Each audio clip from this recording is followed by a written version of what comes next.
Hello there! Today I'm going to be reading one of my childhood favorite books, which is a Caldecott Honor book, In the Forest. Story and pictures by Marie Hall Etz. I had a new horn and a paper hat,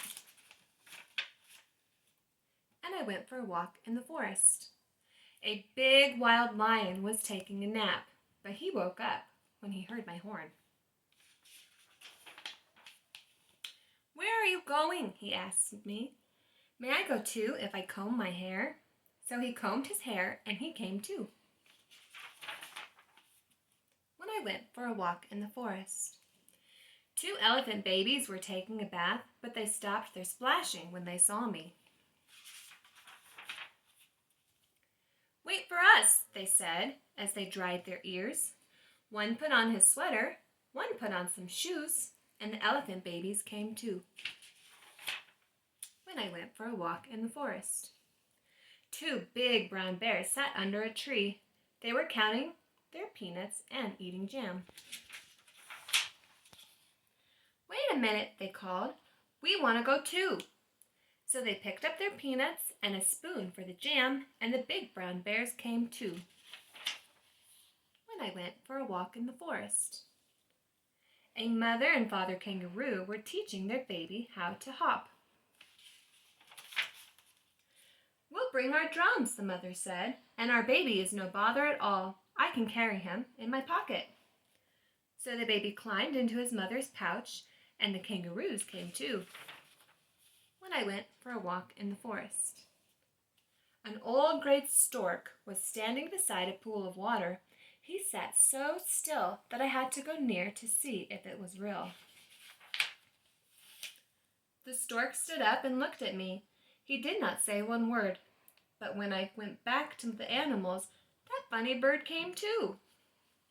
2 little monkeys, high up in the trees, stopped playing and shouted when they saw me, "A parade! A parade! We like a parade!" So they got their best suits from a hole in a tree, and the 2 little monkeys came too.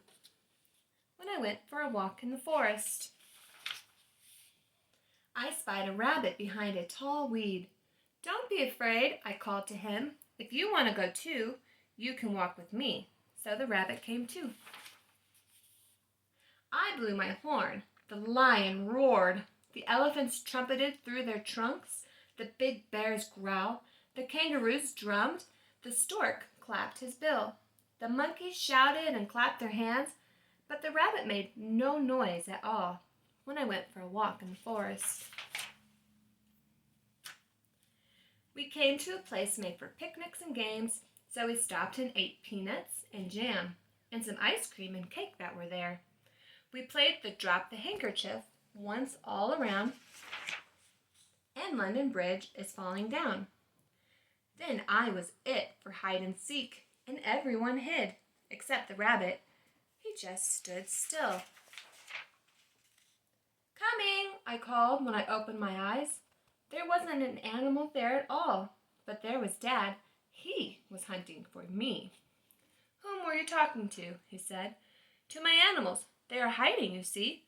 "But it's late," Dad said, "and we must go home. Perhaps they will wait till another day." So I called to them as I rode away. "Goodbye," I said. "Don't go away. I'll hunt for you another day when I come for a walk in the forest." The end.